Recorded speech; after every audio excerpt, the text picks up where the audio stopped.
Hello and welcome to Pulibrus Unum's Fireside Chats. Not as good as FDR's, but hey, it's something. Now today, before we get into the main topics of this video, I'd like to do a little bit of housekeeping. What I mean by that is, I'm officially announcing that I am partnered with Real Progressives.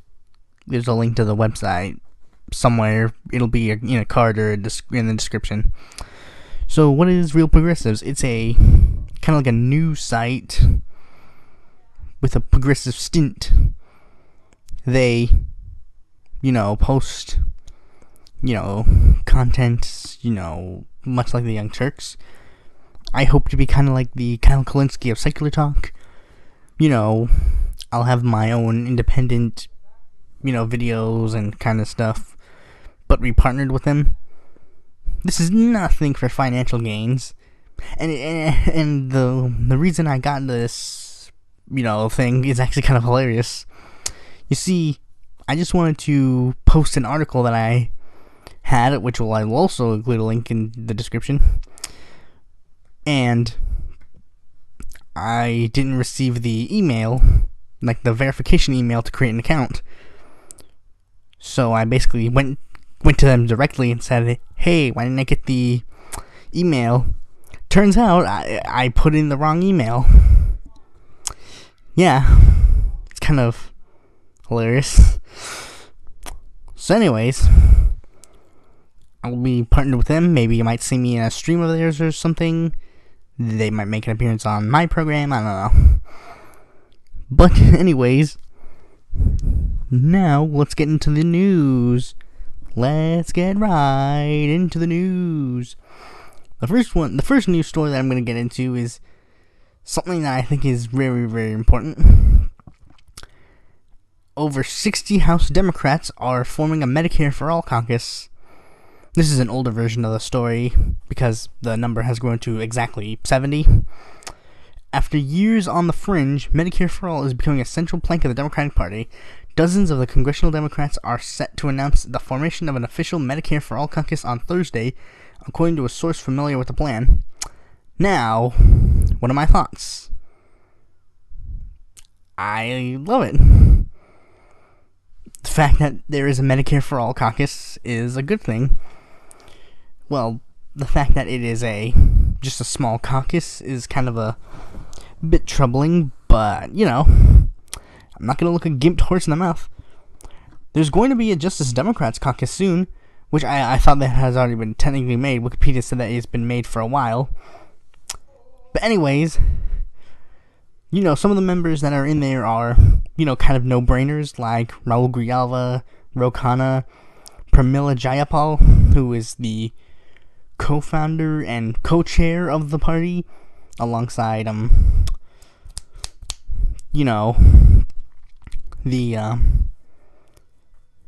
Keith Ellison. I don't know why I stumbled on Keith Ellison. Some other members that are kind of no-brainers. Wait, hold on. I was scrolling through the Wikipedia thing, and I was a little bit like, wait a minute, why haven't I seen, Peter Welch? But he's there too. It's alright.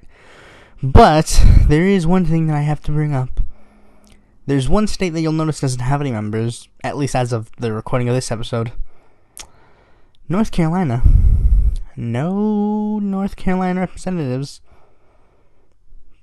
Boy, if Brad Miller were still in Congress, he'd probably be in this caucus. But, David Price, and another name that is noticeably absent from this is stuff like Joe Crowley and,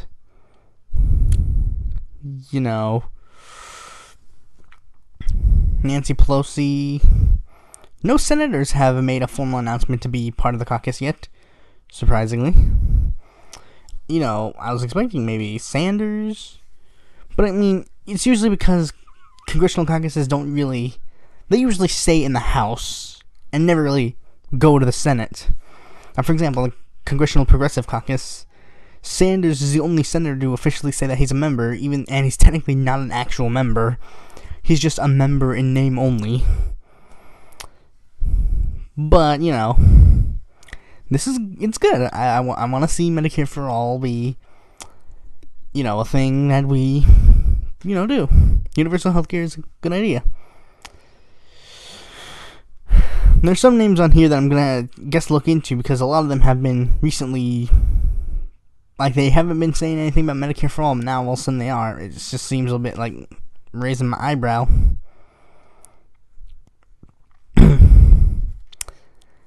Now, this one is one about Brett Kavanaugh.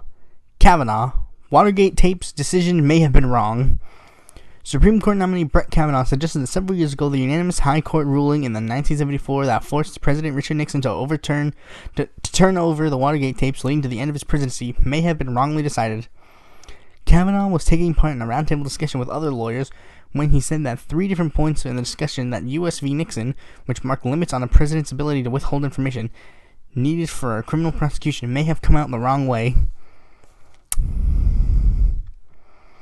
Now, that seems a bit eyebrow raising, especially if you're a fan of the Russia collusion thing. If an individual, it just seems worrying that the fact that a Supreme Court justice would insinuate, like, maybe the president can withhold information to make it seem that he is not guilty. That doesn't seem like a good thing to me. It seems like it's pretty bad. Which many Democrats are like, aha! You see? That's why he wanted Brett Kavanaugh. Because he's a Russian puppet. Which, if you know me, you would know that I don't believe in the Russian collusion, at least to an extent. Remember, if your idea of collusion is money laundering, if your idea of collusion is pointing to countries that are directly connected to the U.S., like Israel and Saudi Arabia, yeah, sure. But when you point to Russia, the people who literally have nothing to do with anything, like, they literally do not have a reason. I bring this up every time someone mentions a collusion. Like, name one thing that Trump has done in the United States, like in his tenure, that was pro-Russia. You can't name a thing. You can't name a thing because it's not there. It's just not. If you want me to go in depth more about the Russia collusion, you can. Maybe that can be its own episode. I can go in depth about the Russia collusion. I could probably make a 2-hour podcast just about the Russia collusion without even doing anything else. Okay, the next story. Joe Lieberman urges New Yorkers to vote for Joe Crowley over Ocasio-Cortez. Now, for those of you who don't know what this is, it's because Joe Crowley, due to the fact that New York has really strange electoral laws, his name will appear under the Working Families Party ticket rather than, the Democratic ticket, because the Democrats chose that they wanted to nominate, Alexandria Ocasio-Cortez, because of the fact that the Working Families Party endorsed Joe Crowley before the primaries were done, which is very perplexing to me, because I'm like, wait a minute, that's not what the Working Families Party usually does. Usually they endorse the progressive candidate before they go into,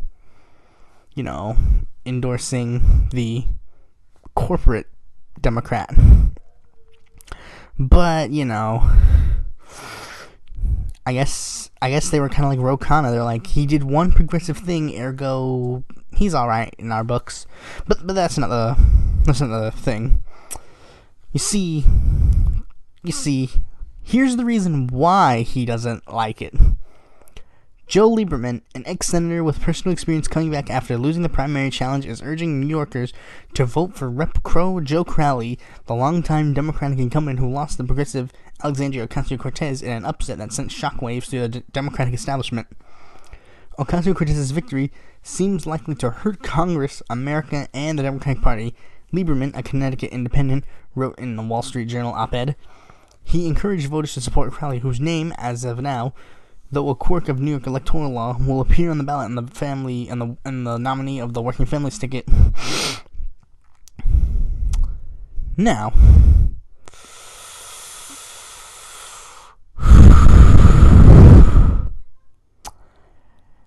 this is a big thing.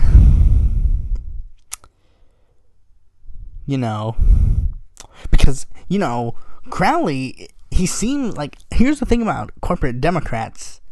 There is one good thing about them. When they lose, they leave. They don't come back.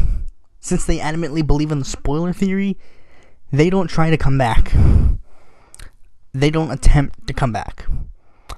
So, Joe Crowley even made a tweet saying, still not running. It seems that the only way that he says that the only way he's going to get off of the ballot is if, he commits a felony. Which is stupid because, New York is just stupid when it comes to their electoral laws. They have really close primaries. They have very bad stuff like that. But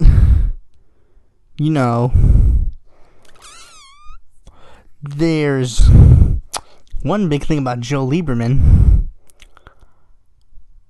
Why the fuck are you here? Joe Lieberman, I got a news tip for you. You listening? Let me crack open your head to see if you're listening. Empty, but let me explain. Lieberman, nobody cares what you think. You were the failed. You're a conservative Democrat. That was literally you. You were, at first, they liked you because you were a corporate Democrat, but then you were like, one day when Obama was going to be the president, you were just like, nah, I'm going to support McCain. Everyone's like, what? What? How could you do that? Nobody cares, Lieberman, what you think. This is exactly why the Green Party doesn't like you. This is exactly why the Green Party didn't like Gore and everyone else. Nobody cares what you think, Lieberman. Nobody cares. I honestly can't believe how close Lieberman was to being our vice president. I guess that's one time where the Electoral College proved effective. Okay. Enough with shitting on Lieberman. Let's move on to shitting on someone else. Comey cautions Democrats against socialist left Democrats pounce. James B. Comey, the former FBI director and registered Republican most of his adult life, is trying out a whole new armchair strategist for the Democratic Party. Days after urging voters to paint the country blue in the midterm elections this fall, Comey took to Twitter on Sunday to caution Democrats not to move too far to the left. His message was an apparent response to an expanding group of Democratic candidates defining themselves as Democratic Socialists, a label seeking to distance the authoritarian forms of government many Americans associate with socialism. Democrats, please don't lose your minds and rush to the socialist left, Comey tweeted. This president and his Republican Party are counting on you to do exactly that. America's great middle wants sensible, balanced, ethical leadership. Shut the fuck up. Nobody cares. You're like that other guy. I forget his name. Seth Meyers, I believe his name is. I don't think that's right. He's the guy who recently was like, I was a registered Republican my whole life, and now I don't like Donald Trump, so I'm a registered independent. They're trying to be like this, like, oh, we're the objective middlemen, and we want America to be strong. We need to fight for the balanced middle. I've always hated that argument for the centrists. Centrists always bring up the stupid argument that it's like, it's like a reason why I think centrists are stupid sometimes. They bring up this stupid argument like, the Democrats are too far left and the Republicans are too far right, so we need to move closer to the center. It's like, no, it's not true at all. That is not true at all. You just made that up. You made that up. If you think the Democratic Party is too far left, then you're too far right, I'm afraid. Because there may be some, like, people who were registered with the Democratic Party that are, like, some may identify as a communist, but they're definitely not elected officials, my friend. It's ludicrous to even suggest that. And Comey, who cares what you think? Like here's the biggest thing. Like, everybody keeps thinking like, I'm sick and tired of this. Like, people, even like people who are adherent Democrats, and even some people that are like in my younger generation, are like, Comey and this other guy and George W. Bush, they were great. We love them. You need to bring back sanity to the Republican Party. These people are sane. It's like, what are you talking about? They've never changed their positions. They didn't change their positions at all. George W. Bush. I went to the Iraq War, and I'd do it again. And everyone's like, yes, you're a sane conservative, unlike Donald Trump. It's like, I'm going to quote Jimmy Dore here, because just because I hate Donald Trump doesn't mean that I turned off my common sense. I think that's a quote from him. If it's not, I paraphrased it. Just because I hate Donald Trump doesn't mean I'm just going to turn my back and, say, we need to move closer to the center. Because being closer to the center doesn't work. It's a ludicrous statement that I pointed out this many times. The Democratic Party, there is no center for them to go to anymore.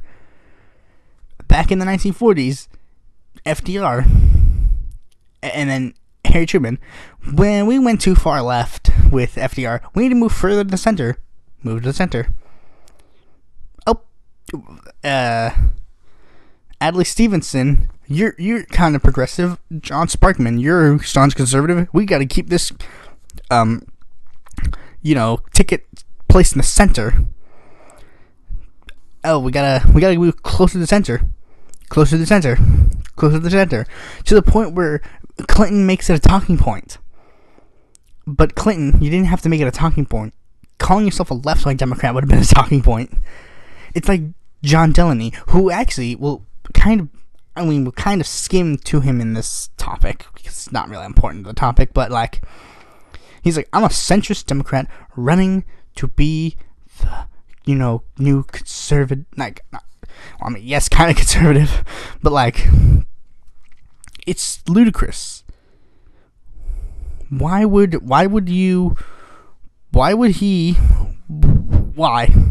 Just why? It's, I'm just gonna move on. Next story. George H.W. Bush's former doctor fatally shot while biking near the hospital. Houston, a cardiologist who once treated former President George H.W. Bush was fatally shot by fellow bicyclists Friday while riding through Houston Medical Complex. Police were trying to determine if the shooting was a random or was a targeted act. Okay, now, there's not much I really have to say about this. I mean, George H.W. Bush's doctor got shot. Let's move on. Okay, now this one's a bit, this one's been covered heavily, but this is one that is, very bad. Ecuador to hand over Assange to UK in the coming weeks or days.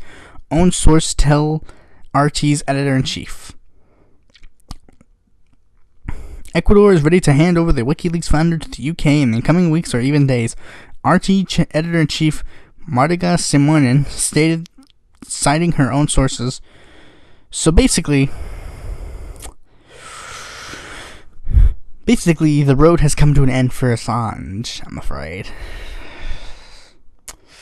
If, like, this is bad. The war on whistleblowers has gone on for too long. Snowden, Manning, Jonathan Darby, Julian Assange, they're all heroes to me.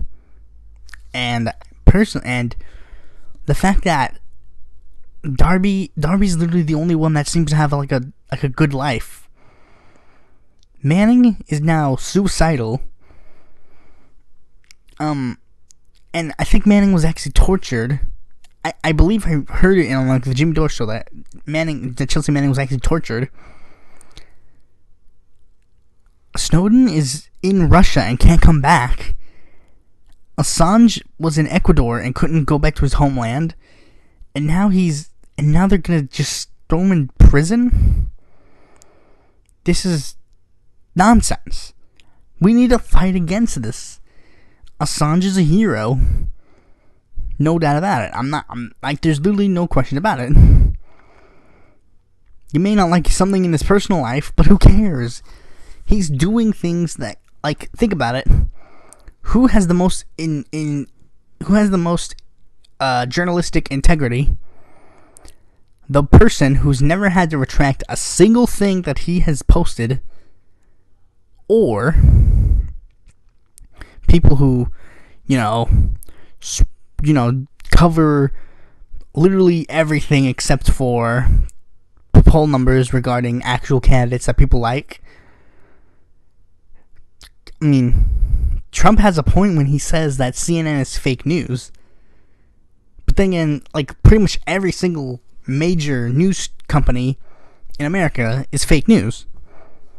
Only ones that are independently operated are true news. Even if they have an open bias, they at least report the news as if it's news. Usually without reporting any stupid bias. Like, I mean, my show is biased. I'll admit it. I have progressive, social democratic, civil libertarian leanings with a hint of third-partyism in there. But it doesn't mean I'm not going to report on what's actually happening in the Democratic Party in its actuality. I'm just going to point out the facts and look at reason. So anyways, so yeah, Assange, free Assange. And now on to Congress news. Barbara Lee announces bid for Democratic caucus chair. Representative Barbara Lee, one of the most outspoken progressive voices in Congress, formally launched a campaign Monday to chair the House Democratic Caucus, a post that would make her the first African American to hold a leadership spot in either major political party. When you look at the history of the Democratic Party and the Democratic leadership, African American women, we've been the backbone of the Democratic Party. We should be in the face of the leadership also, Lee told Politico in an interview Sunday. Whether it comes to grassroots issues or voter mobilization and political activism, she said, black women have long proved that they lead not only our communities, but lead our country on the very tough issues facing us. Now, I heard of the Humanist Report saying how Barbara Lee should run for Democratic caucus chair. Personally, I would prefer if, the Democratic caucus chair were Raul Grijalva. But, Barbara Lee seems progressive enough on a lot of issues. She's currently a member of the Medicare for All caucus. I don't know if she's been for Medicare for All for a long time. But, I mean, over Nancy Pelosi and a lot of other people, I don't think, is Nancy Pelosi, no, she's not the Democratic caucus chair. I think it was Joe Crowley. I mean, Joe Crowley's gonna be kicked out anyways, but, Barbara Lee's fine enough. And, Raul Grijalva, I think Raul Grijalva should be in there. I think he should be the Democratic caucus chair. I will be endorsing him for caucus chair, even if he's not running. I think he'd make a good caucus chair. He's a staunchly progressive individual. He's been in Congress for a long period of time, and he's been at the forefront of a lot of progressive issues for a long time. It's really why I like him. He's very staunch progressive, does his stuff right. I think Barbara Lee kind of backpedaled on a couple of things. I don't quote me on that because I could be completely incorrect. Like, I think she endorsed Obama over like a progressive alternative. But again, Bernie Sanders isn't that keen on endorsements either. And Raul Grijalva, he's also done his fair share of like not so good endorsements, like when he endorsed Kevin De Leon over Allison Hartson, David Hildebrand, or Pat Harris. But can't look a gimped horse in the mouth, really. Now, we're going to be moving on to the political party of the day. Now, this political party is kind of interesting. The party is called Socialist Alternative. Now, the party was founded 32 years ago. It is a platform of democratic socialism, Marxism, revolutionary socialism, and Trotskyism. Politically, it's placed on the far left, and it has the slogan of struggle, solidarity, socialism. Now, I'm not a socialist, because, technically, it depends on what you view a social democrat. If you view a social democrat as, like, some social democrats call themselves, like, a part of the greater socialist movement, but, I personally don't.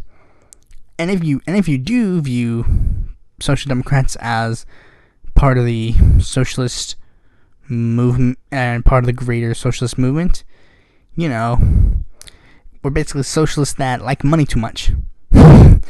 Now,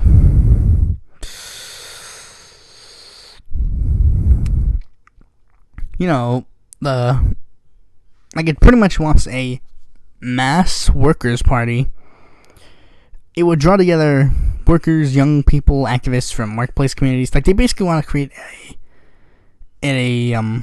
they're well known for appearing in the Occupy Wall Street movement. And, as with every third party, they usually they're like, we hate the, the two-party system. There's only one, hold on. Is there? Yeah, there's only, sorry, I had to check out a thing about Wikipedia just to make sure. Now, if you go to Wikipedia, it'll mention that they have 0 seats in the United States Senate. And usually they also include, 0 seats in the House of Representatives. But there's one thing that's actually really interesting. They have one thing over a lot of other third parties. They have one individual who was, who is seated in the United States government. That individual is Kshama Sawant. She's the only individual who is of the, socialist alternative party. I was brain farting on the name, even though I have it pulled up and literally on my hand. But so she is their only well-known individual. You may know her because you've done the research and found out about her through the fact that she's the only individual of the party to be elected. Or you may know her for one other thing.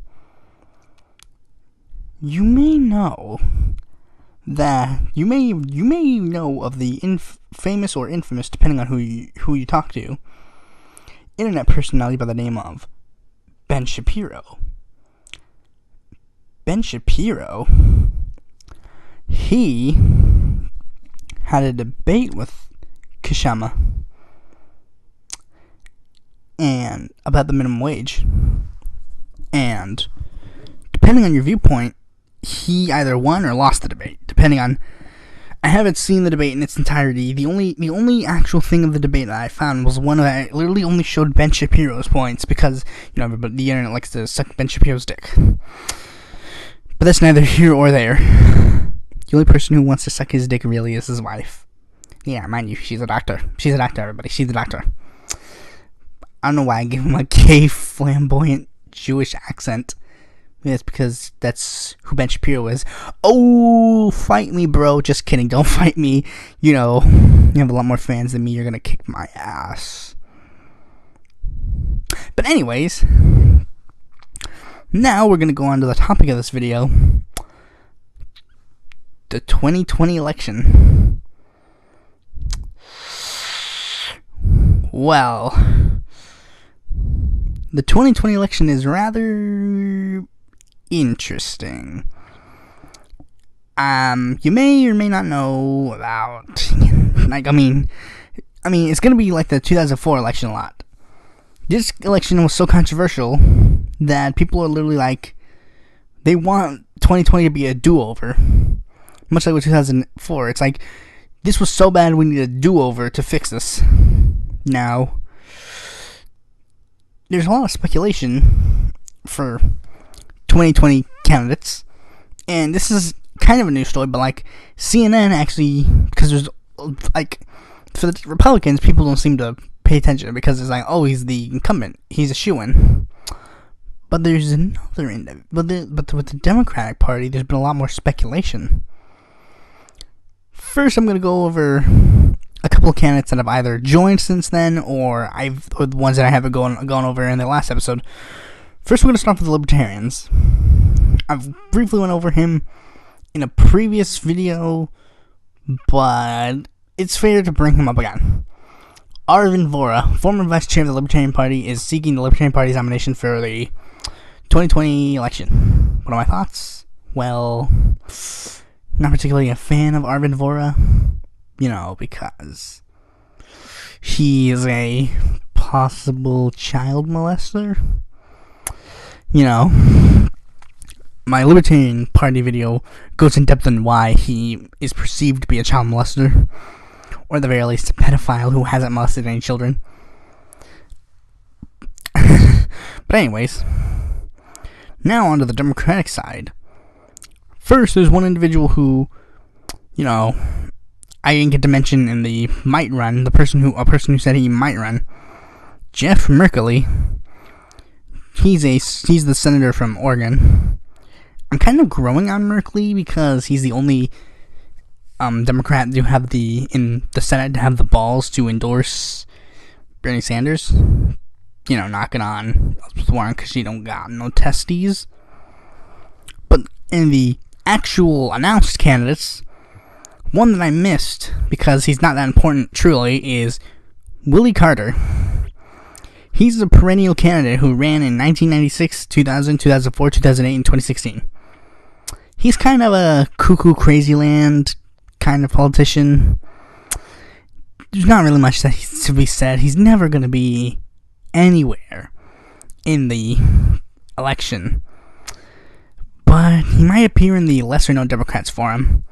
Speaking of lesser-known Democrats, there's one more individual who has announced his intention to run in 2020 that I'm actually kind of interested in. Ryan Farber. He is a progressive newcomer that is, running to be the progressive newcomer. He's the progressive, whereas, his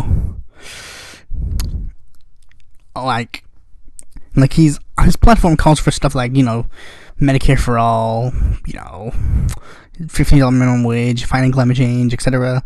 Pretty much Andrew Yang, except the universal basic income part. I gladly endorse both Ryan Farber and Andrew Yang, at least until a certain who announces that they're going to run for president. Because there is someone who's clearly going to run for president and has literally done everything except for, running. As soon as Bernie Sanders announces he's running for president, Farber and Yang are off my endorsement list, and Bernie put his head right there. By the way, go to my website to see my endorsements, because they're not all gonna make it into endorsement in July, but whatever. And now I'm gonna briefly go into something. I'm gonna start it off with kind of a news story, but it's not really a news story. CNN actually, did a list where they talked about potential candidates to be the 2020 candidates. Some of them were the obvious ones that have, they have the names thrown out there. Elizabeth Warren, Cory Booker. Then they include some people I don't know, like Sherrod Brown. I don't know who that is, to be quite honest. Kirsten Gillibrand, Tulsi Gabbard. They didn't put it on Tulsi Gabbard. I keep thinking Kirsten Gillibrand and Tulsi Gabbard are the same person. I get confused. Kamala Harris. They included a lot of these kinds of individuals. Now, one thing that people point out, like, Bernie Sanders is ranked number 5 on the list. And it's a 10-person list. Cory Booker's ranked at, like, number 8, which is no surprising. By the way, I forgot to mention earlier, Cory Booker was also, like, he officially announced that he might run for office, right? Might run for 2008. My personal feelings on this, fuck Cory Booker. I don't like him. The end. But anyways, I mean, but like Cory Booker, he at least is warming up to good ideas like no corporate PAC money, Medicare for all, blah, blah, blah. Anyways, Cory Booker, he was ranked at number 8, and Bernie was ranked at number 5. Now, why did they rank Bernie at number 5, despite the fact that he's the most popular politician in the United States of America? You know, normally the most popular politician in the United States of America, whenever he runs for office, he's usually ranked number 1. Do you know why they didn't rank him at number 1? They said because he's a straight, white, cis male, and he's going to be retreading 2016, and nobody wants to do that again. It's a stupid point. I think it's a really stupid point, but, you know, you might actually believe that point. You know, yeah, the Democrats might not go for a straight white male. They might go for they might want to go for a female or a minority, which kind of makes sense. The Democrats are usually more open to identity politics than, Republicans. But now that'd be one thing if that was the case. But who do they put at number 1? Joe Biden. Joe Biden.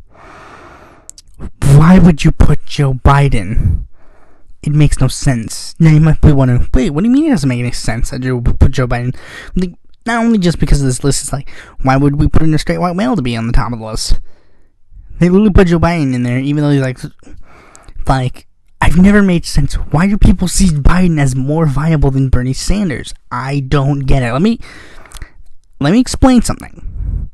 This is going to take a while to explain, but let me give you all the reasons why, if Biden runs in 2020, he's not going to win, and why he is not a more viable candidate than Bernie Sanders. I'll bring up all the points. 1, Biden is more recognizable. But if you bring up, Biden's more recognizable because of the fact that he used to be the vice president. He's going to win. Because vice presidents, usually, when they run for president themselves, they win.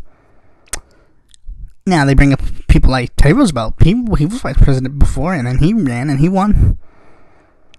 Yeah, but he also had to get his position by having his president being shot first. And now let's take a look at the ravishing history of vice presidents that have become president. Al Gore, he was a great president after the term of Bill Clinton. Henry Wallace, he was also a great president after his term, after FDR's term ended.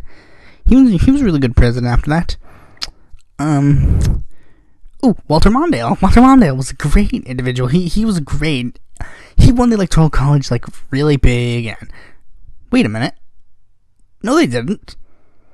They didn't win the Electoral College. They didn't win the presidency. Henry Wallace didn't even get a Democratic nomination. He had to go create a new party. Just because you're the vice president does not mean you're automatically guaranteed the next position. Many people thought that since Hillary Clinton was the one who was blowing the president, or rather not blowing the president, she was going to get the nomination. Back in 2008, she was seen as a viable candidate. She was like, why even bother primarying her? She's gonna win. No duh. Then Obama was like, Michelle, hold my coat. I'm gonna go run against this bitch. Yeah, that was. I'm pretty sure that's what Obama said. And then Obama, and then in 2016, he's like, I see nobody as a more viable candidate than Hillary Clinton. I have much respect for her, and I want to fuck her clitoris. Okay, Biden. Back to Biden here's another reason why Biden is like they're like, and another thing, he ran for president before, twice. In 1988, he ran for president, and in 2008, he ran for president, and he didn't win. He wasn't even in a decent. He was in a. Let me explain in the 2008 election, and Mr. B, you can verify this in the comment section or something, but like, let me explain how I personally see the sections of candidates in the 2008 election. Category 1, we had the two frontrunners, the two corporate Democrats that have something that is unique about them, which will probably guarantee them the nomination, whether it be they were of a different race or whether it be because they were a different gender. And the two in that category were Hillary Clinton and Barack Obama. The category right below them was the not so viable, but also kind of viable in the sense that they are corporate enough that we can mold them, but also have some little bit of progressive leanings, and are kind of bland and boring. And in that one, we had John Edwards and Joe Biden. Then in the next category, we have the uber progressives that are really, that we're only letting them run so that the progressive fan base can get their can get their joys out, and then we can stomp them out of the election, and then boom, we win. In that category, we had Dennis Kucinich and Mike Gravel. And in the last category, we have the two that nobody even cared about enough that you can't even remember the name. And those ones, it was Bill Richardson and Christopher Dodd. Now, but back specifically to Biden, he ran for president twice, and he failed twice. And if we actually wanted to take him running for president in the past and make it seem like it was a reason why he would run for president, I got news for you. Let me explain, because get your calculators out. In 1988 was the first time he ran for president, correct? 2008 was the second time he ran for president. So 20 years. 20 years. So with that in mind, we had 20 to 2008. Biden's gonna run for president in 2028. I'm betting it now. He's gonna run for president in 2028. They're confirmed. Now, this argument may have had some validity if Biden ran immediately in 2016, because back then he had a chance. Let me explain why. Biden was similar to Martin O'Malley. He leaned progressive, but he also was corporate enough to be molded. That's why I don't particularly like Biden.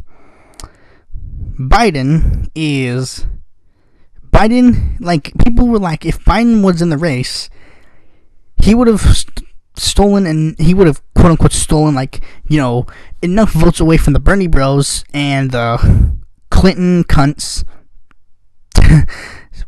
Trademark. We can trademark that one. We should start. I should start thinking of funny names for the people. Lessig. Lolcows? Okay. But anyways. No, Lessig Lurkers. But anyways.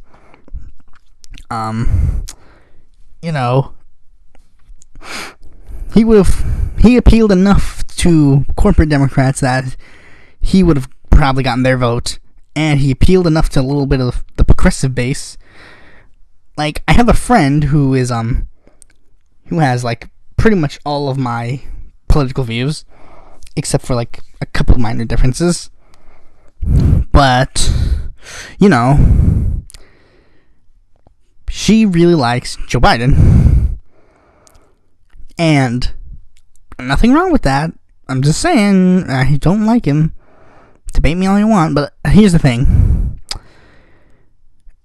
Biden had that chance, but now he's losing it because Biden has been kicking progressives in the face since 2016. Here are some of his political endorsements. Dianne Feinstein, Andrew Cuomo. I don't even need to list more. Those are enough. No progressive is going to run a candidate that endorsed Andrew Cuomo and, you know, Dianne Feinstein. Nobody's going to run a candidate like that. He could have won if he ran immediately after 2016 and wouldn't have had these endorsements. But he didn't. And, well, he's facing the repercussions. I think his opinion polls might be kind of dropping. I say kind of because don't quote me on that. But, I mean, he's just making me hate him more and more. I don't like Joe Biden. I think that he's not going to win. He's just not. That's just something that seems very likely that he's not going to do. Second, another thing that is brought up constantly is to hinder Bernie in 2020 is his age. Because in 2020, he's going to be like currently, Bernie's a 76. And that stinks. I mean, kind of. You know, being 76 is inherently bad, but I'm just saying, like, many people won't see you as a viable candidate if you're running a 76. Like, Reagan was like 69 when he was first elected president, and he was like 69, 71, 70. I'll do the math later, but like, you know, he was old AF when he ran for president. I mean, it's probably going to be immortalized, me fucking up by miscounting, but anyways. But, you know, let's ignore let's not ignore the age, because Biden is actually 1 year younger than Bernie Sanders. He is. If you're going to bring up the age argument for him, why not bring the age argument for Biden? And, what's another thing that people use to make it seem like Biden is a likely chance over Bernie? No, I think those are the two major arguments that are brought up to be his crutch. And, well, I'm just saying, if Biden ran in 2016, he probably would have won. But, since he didn't, his chance failed. His chance died. I was going to make a really inappropriate joke, but nah, I don't feel like it. But, well, there's another thing that is very, very highly speculated, especially considering, you know, Bernie Sanders. Bernie Sanders is, like, everybody's made that comparison about Bernie. He has done everything except announce he's going to run. He's made campaign appearances. He's talked with Obama. You know, yada yada yada. But he's done all except announce his candidacy. Probably because he wants to actually secure his Vermont Senate seat so that he'll have a safe seat before he runs. So, we're going to be going over I'm going to be going over something that is very interesting that I have kind of speculated about. Even in 2016, I had kind of a speculation about it because I was a little bit minor in politics back then, early in 2016 when Bernie was running. Who will Bernie pick as his VP if he runs? because you can't have a president without a vice president. I mean, you could, but that was before one of our amendments. So I've narrowed it down to, I wanted to make like a huge list of possible contenders to be his vice president. But it just seems very. I guess to keep the list short, small. It's like with Hillary. She had a list that was like tiny, and Jill Stein had a list that was tiny too. I'm pretty sure these are all individuals that may be floating in Bernie Sanders' mind, but due to one reason or another, they each have reasons why they would and wouldn't be his vice president. But and let me preface it with this. This is my opinion. These are people that I see as either viable or dream candidates for Bernie's VP. If you have another suggestion for a person you may think would be perfect for Bernie's vice president, let me know. And if you have a candidate that you think is going to run in 2020 and you think will be a vice presidential candidate, please let me know. I'm curious. Who do you think will be Bernie's VP? But here are some of mine. I've divided them up in 3 categories: plausible, possible, and probable. Plausible means that they're individuals that either agree with Bernie on a lot of the issues, and by the way, all these people agree with him on the issues. I didn't throw in like a Cory Booker in there for like a surprise. I don't think Bernie would go that route. But I mean, there's also another thing I think that he wouldn't go under, but he's probably gonna. I'll get to that when I get to that. Plausible means that they have the they have a possibility, but it's a really long shot, either because of their party affiliation or non-importance. Possible means that they have a higher chance due to something relating to Bernie, like maybe they were an important legislator, but have something that doesn't make them seem like a huge chance for him to be a vice president. And then probable means the ones that are like, he's pretty much got these are the names I 100% believe are floating in his head right now as he's planning a 2020 run. I think these are the names that are floating around in his head. There are probably a lot of others that I missed, which is why I suggested, leave in the comments individuals that you think could be his vice presidential running mate. So anyways, first let's start off with plausible. This list is basically just throughout the dreams I have, the dream runs I have. At number 16, we have Ralph Nader. Again, I know this is a long shot, but think about it. Wouldn't it be great to see Ralph Nader and Bernie Sanders on the ticket together? Even if you're not a progressive, just think about that. The most well-known independent senator in the world, and the most well-known quote-unquote spoiler in the world. I mean, it's amazing to think about that.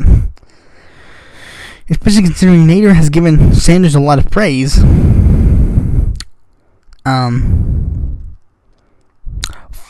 Fuck. I just thought of one. Right now. Okay, the next one is Cecil Bothwell. Cecil Bothwell, you may know him, you may not, but let me explain who he is. He is a city council member in Asheville, and, well, due to the fact that he is a very staunchly progressive city council member, I would think that he's a very likely choice personality-wise and politically-wise. The only downside is he's a city council member, and he's not even a current one. And, well, you know, it's an interesting idea to have. It would be cool to see it. Anyways, the next one we have is Rocky Anderson. Now, you may know I bring Rocky Anderson up a lot, even in the main series videos where I'm more politically, educational. Why do I keep bringing up Rocky Anderson? Because Rocky Anderson is a very progressive individual. And I think he'd be a really good presidential or vice presidential candidate for, Bernie Sanders or anybody. I'd actually like to see, I'd like to see. I would have, spoiler, I would have voted for him in 2012. But again, you'll find about that in my season finale of my podcast for season 1. But anyways, number 14, Jill Stein. Now, this is one that I had a, during one of my digital media classes in high school, I had to make a magazine cover, and the magazine cover that I made had Jill Stein as Bernie Sanders' VP, because I really think that Jill Stein would be a great VP for Bernie Sanders. The only downside is, Green Party and, the spoiler controversy, but, I think that Stein would be really good VP. It seems very plausible. Just personality-wise. The only thing that he did that was really bad was when he shunned her, like, I appreciate what you guys have to do, but you guys are stupid, because I would never support a third-party candidate in my lifetime, especially considering Donald Trump is, going to turn over and destroy the world. We gotta fight Donald Trump. Dump Trump. Am I right, my friends? Give me a high five. Not to shit on you, Bernie, but, you do things that kind of make me shake my head like, you're better than this. Anyways, the next one on my list is Dennis Kucinich. You may remember Dennis Kucinich from earlier in the podcast. Well, Kucinich is, very staunch, not conservative, a very staunch progressive Democrat. He has fought for universal healthcare in the House for a while. He was one of the co-chairs of the Congressional Progressive Caucus, and alongside Bernie Sanders, as a matter of fact. And I think that he would be a really good vice presidential candidate. I think he would have been a good presidential candidate, or a gubernatorial candidate. Thanks, Elizabeth Warren, for endorsing Richard Corduroy. Heart. But anyways, at number 12, we have Jimmy Dore. Now, that may have you scratching your head because you're like, wait, Jimmy Dore? Yes, Jimmy Dore. That Jimmy Dore. The one that, is like a very aggressive progressive. I think he'd be a great vice presidential candidate. I'm surprised he hasn't run for office himself. Kyle has made it clear, I will never run for office. But Jimmy Dore, he's made to be that one aggressive progressive in the Senate. He deserves to be a Senate or a congressman or somebody. It's great. I would love to see that.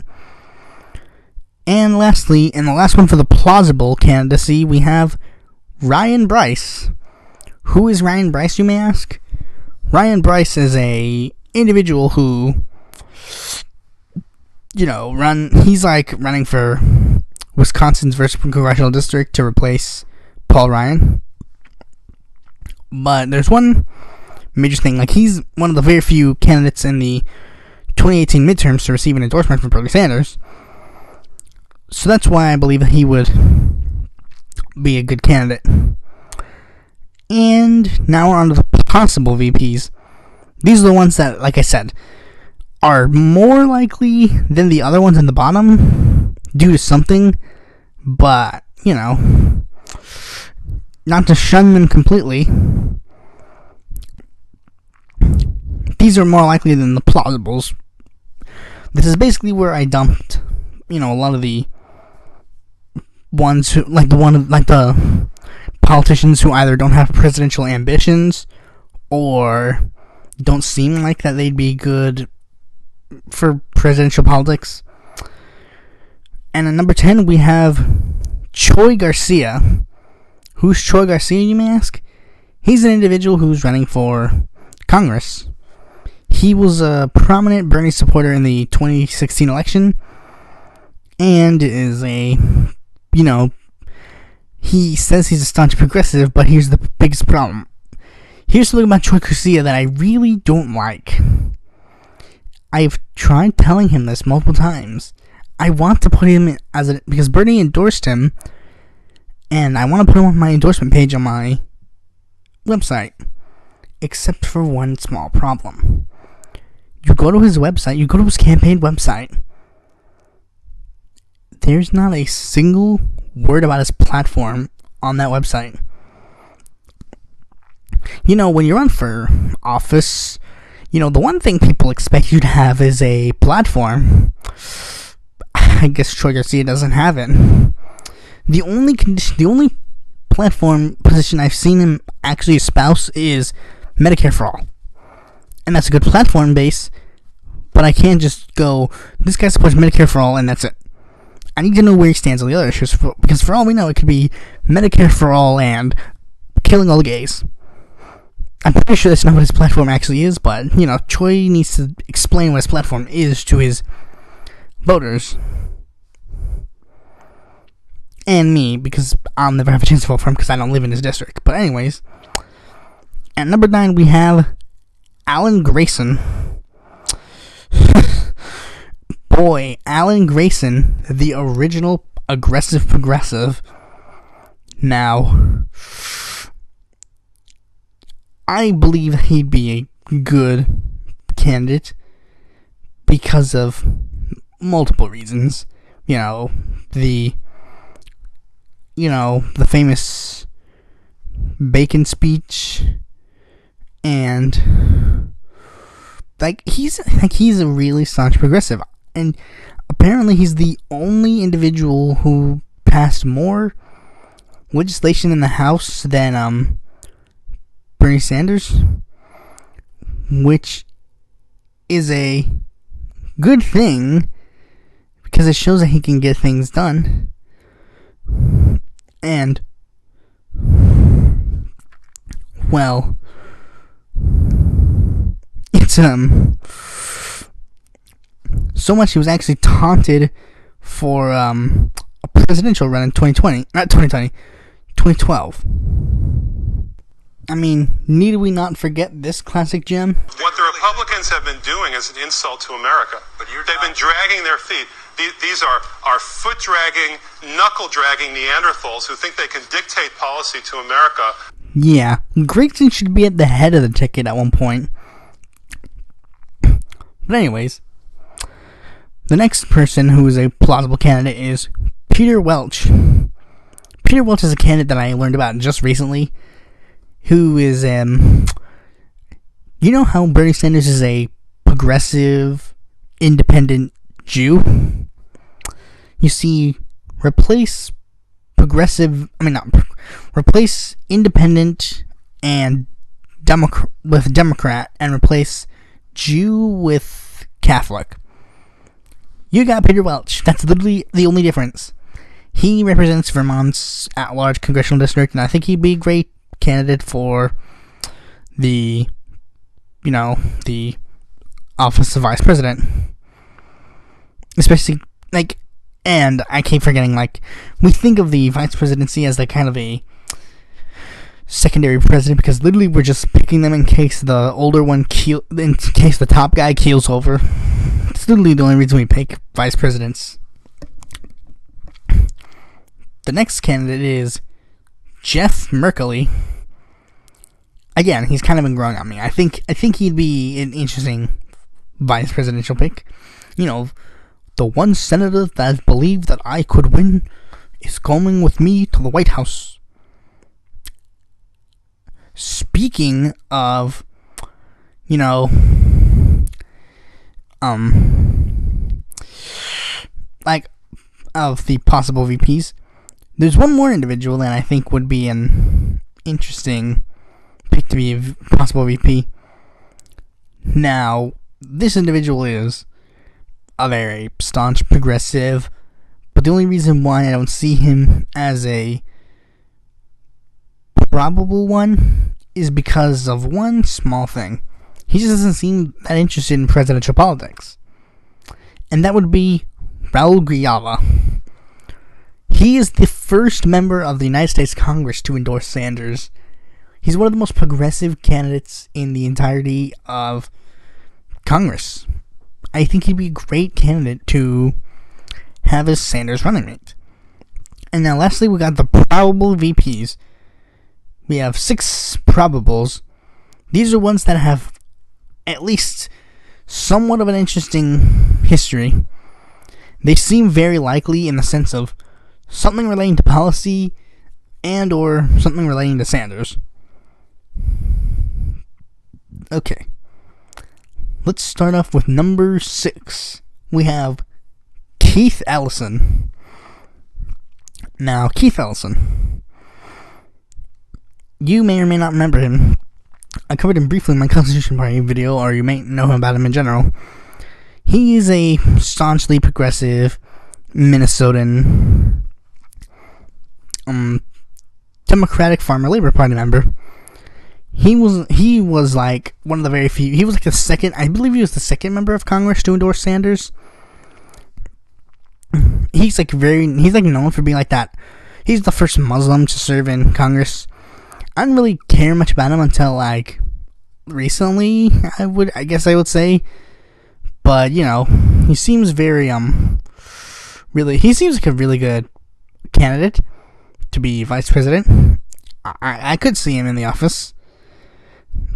And also he ran for the DNC chair, which also puts him on a high contender list because Bernie Sanders openly endorsed him for the DNC chair over Tom Perez. But again, he kind of leans in the possible category instead of probable due to the fact that he's leaving the Congress to run for Attorney General. And I'm not endorsing him in that endeavor because I'm so mad. I was actually like legitimate, like, yes, I'm going to endorse you, Keith Ellison. But then one day he's like, nah, I'm going to run for Attorney General. It's like, no, I wanted to endorse you. But anyways, the next candidate, we have Ro Khanna. Now, Count Kulinski seems less convinced that Ro Khanna could be a contender than I am. But, you know, the reason why I believe that Ro Khanna would be a good contender is because of the fact that he was the first Justice Democrat to run in the, like, to be, like, the first sitting member of Congress to be a Justice Democrat. Sanders likes that kind of progressive that is willing to go against their party in that kind of way. Now, he's of course had hiccups in recent times with his endorsement of Crowley, but Bernie Sanders has also had his hiccups for endorsements. I mean, come on. I mean, if he were like truly honest with himself, he would have been endorsing every single Justice Democrat. He'd be like, but you know, now for the remaining 4, you may notice that there's a slight. You'll notice a pattern with the remaining 4. With all these guys, you've kind of noticed like there's been like, you know, uniqueness. They've all had unique things, unique race, unique gender, unique stuff. But these 4, you'll kind of notice that there's a small thing. I personally wouldn't believe that Sanders would go this route, but I think that he might go this route due to the Bernie bro stigma. You'll understand what I mean in a second. For the fourth possible contender, we have Nina Turner. She's the head of Our Revolution. She is a very staunchly progressive member of, like, she was like a surrogate of the Sanders campaign for a long time, and was like leader of Our Revolution. I'd endorse her for any endeavor. She seems like a really good contender for a vice president. She's got a lot of things going for her. Minority and woman. And, you know, the reason why... And by the way, all these ones are women, so you could probably narrow down your list. You've probably got, like, these. The remaining three in your head at this very moment. But, you know... It's an interesting idea. I didn't personally think that Sanders would go that route, but due to the fact that the Bernie Bros have the stigma of, like, being the sexist, white, privileged man, he probably might go this route just to appease them. But luckily, there are a lot of progressive leading women, so you won't have to, like, suck it up and do Kamala Harris or Kirsten Gillibrand. For the third possible contender, we have Pramila Jayapal. Now, I never see her on any list, despite the fact that I think she's a perfect contender. She's a minority woman who, like, as you may have seen in the video, she helped create the Medicare for All caucus. Bernie Sanders likes that kind of Democrat. She's a staunch progressive that didn't want to wait for anybody else to create it, so she did it herself. Yes, that kind of person I could definitely see being his vice president. Now, coming in at number 2, we have kind of a groaner, Elizabeth Warren. Now, I call her a groaner because I'm not particularly a fan of Elizabeth Warren.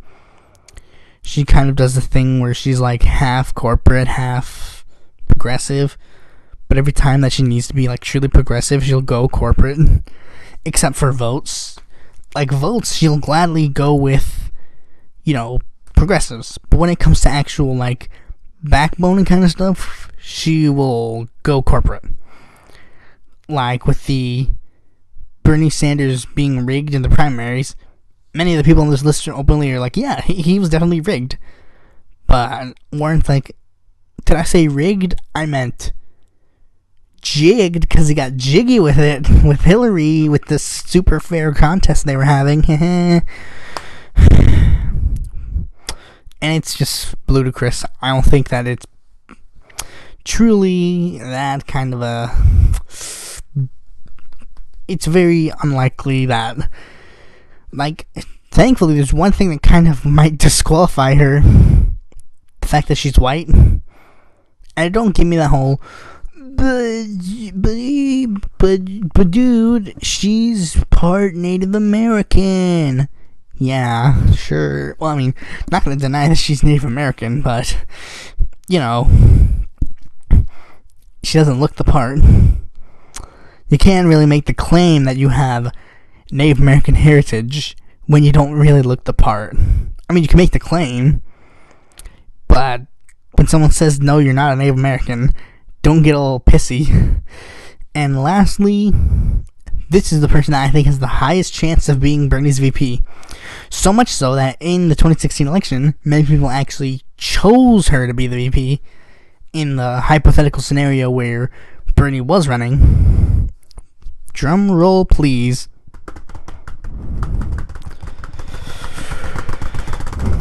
Tulsi Gabbard. Now, Tulsi Gabbard is I use these two words a lot. Staunch progressive. She's a staunch progressive who is like, and she even shows that she has true principle within the Democratic Party. When it was time for endorsement time, she knew. She saw the Sanders campaign and how much it showed, like, the kind of progressive ideals that needed to be fought for in the American society. And she was like, I can't sit idly by while this campaign goes away. I know it's my duty as the Democratic National Chair, as I have to stay up to, I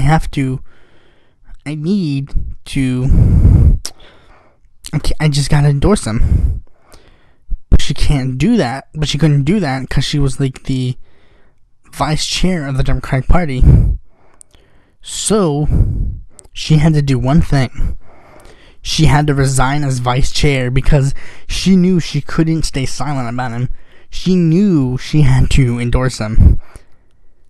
And take notes, Tom Perez, that's how you're supposed to do it. If you either stay silent or you don't. You just don't. You either stay silent or you leave. You can't do both.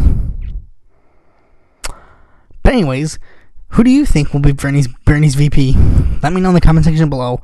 Thanks for watching this video. Be sure to like, comment, and subscribe to be notified when a future video comes out.